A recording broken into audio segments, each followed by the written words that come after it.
Good everyone. I hope you guys have an amazing day. So what I'll do today, I will show you guys a bit of an approval process that goes on PSS. I mean, it's not very specific to PSS, so it's just a basic Salesforce feature, but you can use it for PSS or for that matter, any other um, app that sits on top of it.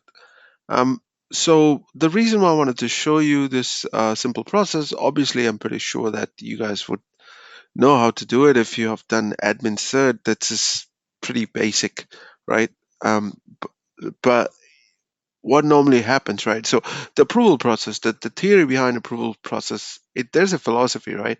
Uh, it's a business philosophy that one person work needs to be approved by another person, just to ensure that the other person is not doing a mistake. So, and also, there might be a critical application which a person cannot approve without getting authorized from his or her supervisor. So that's why we normally do an approval process. So it's not different for when you're applying for a license application.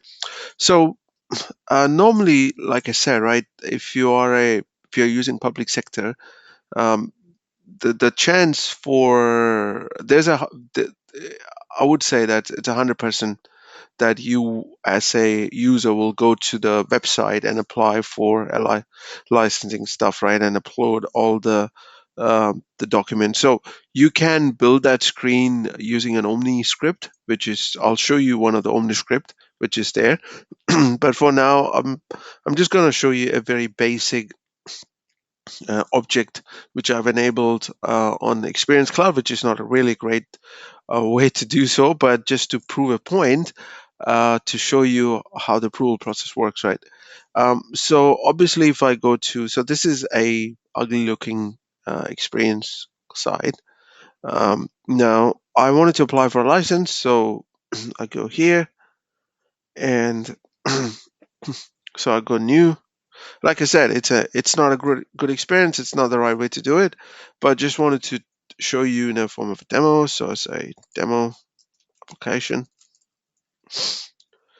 apply date. This should be will be today. It's 12 p.m. I think it's a US time, maybe, because it's 5 o'clock Sunday in New Zealand. So um, okay, so I'll just create a dummy quick account. So I would say demo account. Um, and license type, I would say maybe I'll say demo regulatory. Do we have it? Okay, it's got to be license. Business type, I'm not interested. I'm only trying to fill the mandatory field. So what happens here, right? So the moment I put the application status, usually, right, this is not how uh, the application should work, right? Because why would I, as a user, needs to have access to what status and kind of stuff, right? So this all should be hidden. But just to prove a point, how to trigger an approval process, I'm demonstrating it. Or you can use, like I said, I'll show you an OmniScript, which is there. You can drag and drop that OmniScript component here, and you can use that as well. Um, so if I do submit it, so what should happen when a candidate apply for a license, behind the scene it should automatically set application status to submitted. When that happens, it goes to an approval process and change the status to review, right? So I'll just show you uh, a primary owner. Okay, so that's needed. I'm gonna just put Dave. uh, I'll just put Dave Cohen. um, I'll link this to test and I'll do save. Just watch, right? You see, the application went to review. So now if I go here and if I go to PSS, no, Um, which one is it? Public sector. Okay, license and permit management. Um, and if I go here, so there are lots to prove. So if I go to the um, the one, so this is the one that went for approval.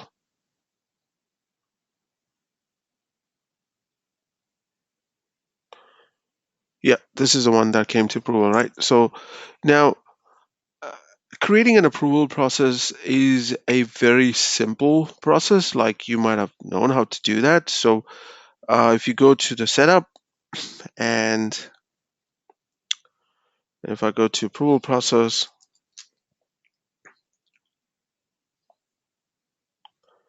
and all I have to do, obviously, come on. So you can create a new approval process, right? If you create a new approval process, you choose whichever object you wanted to do.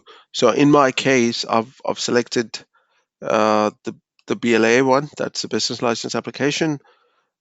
So whenever so this get triggered whenever you set the application status to submit it, and once that happens, so it changes the action to the change the status to from approver sorry submitted to in review. That's why you can see that in review here, and when you click on submit, it will automatically change the status to application accepted.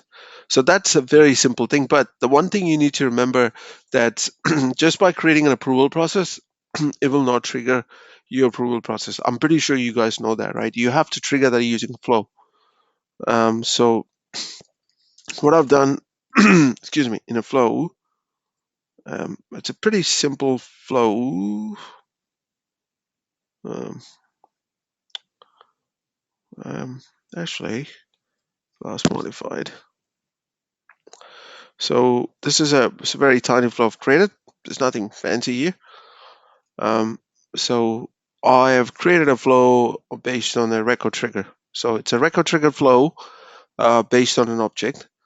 So that's when the record is created or updated, and I'm getting this a record ID, and I assign it to the record ID, and I'm just using an action, which is a submit for approval.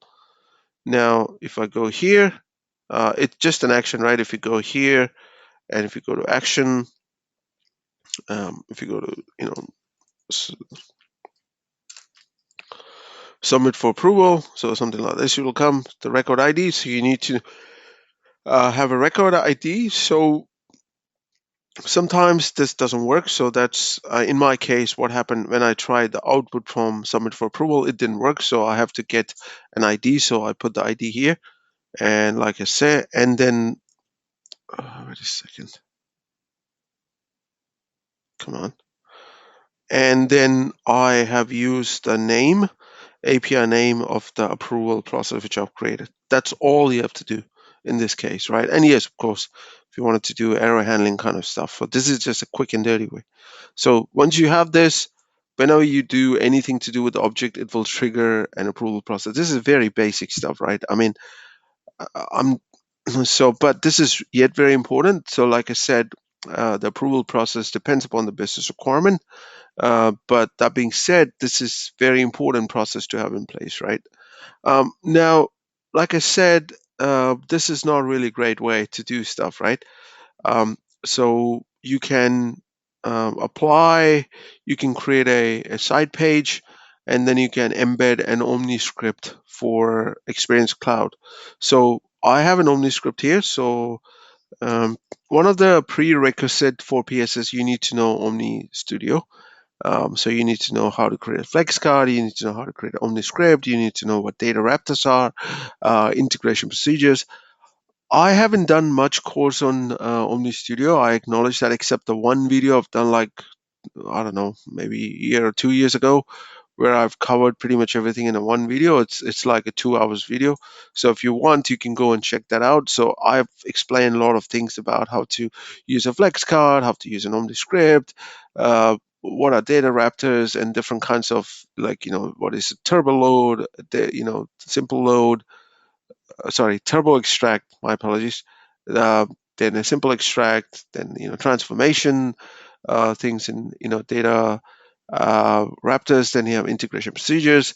Now I haven't spoken about how you can use apex and integration procedure. That's one thing I am planning to cover in the future, but I would highly encourage you to check that video if you wanted to have a quick introduction around an Omni Studio. It's an hour video, but it will get you started if you've never seen or never used Omni Studio before. So if I go to Omni Studio here, there's lots going on in this specific BLA OmniScript, but sorry, not that. Okay, OmniScript here. An OmniScript.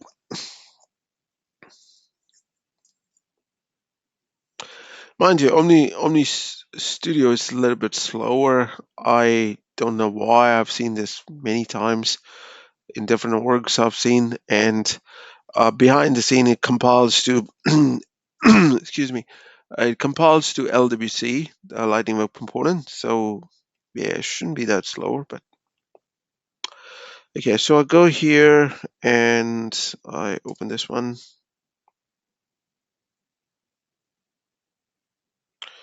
I've just been filling with a lot of things. Okay, so this is the one thing you can demonstrate. If you, like I said, that object view on Experience Cloud is not good. Absolutely, it's not good. So you can do something like this.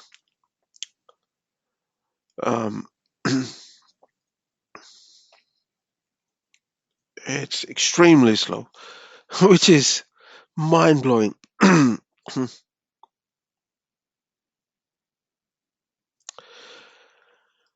I I think I can go for a holiday and come back. It's still gonna be load. This is one of the thing I was not very impressed with some of the Salesforce stuff. I mean, they're building a lot of things, but they're not taking care of the quality, right, in terms of performance. It's great to have lots of fancy stuff, right? But you need to take care of the performance, guys. This is sometimes it's ridiculous, right? Omni Studio performance wise, it's not really great. So, I mean, I would really use a flow instead, but you don't really need to use Studio though. Um, but that being said, if you wanted to see the different steps and other kind of things, then yeah, it's useful. So you can see all of this stuff here. It's nice and it's prettier compared to a simple object model view what we have on the experience page. So you can use this, and you can also use to upload the documents and kind of stuff we can do. And like I said, there's lots going on. So you can see this is the application stat, and even this is taking, and so these are the components you can drag and drop and use all kind of stuff there, right? And you can use data raptors, integration procedures, and whatnot. So like, I'm not going to get into the details of it, but um, when you register for an org, right, a free org, trial org, you will get this out of box to try it out, right? And so for that, you need to have a good understanding of the Omni Studio. So I will highly encourage you to, like I said, if you haven't used it before, if you've used it, if you know how to use it, that's perfectly great. But if you do not know how to use it, if you never used Omni Script before, check my hour and a half video. You will get some idea. I'm not giving you any sales pitch, right? Like I said, I'm not selling you guys anything. It's a free stuff. So that's one thing I wanted to talk about in this episode, right? I really appreciate that. The you might be thinking, approval process. What's the big deal? There's not much big deal, right? This is a very basic core Salesforce functionality. What I kind of demonstrated, right? It's nothing new. It's just that how to use a PSS object. That's all to it. And yeah, so that's all I wanted to cover in this episode. Hope you guys have an amazing Sunday. Adios.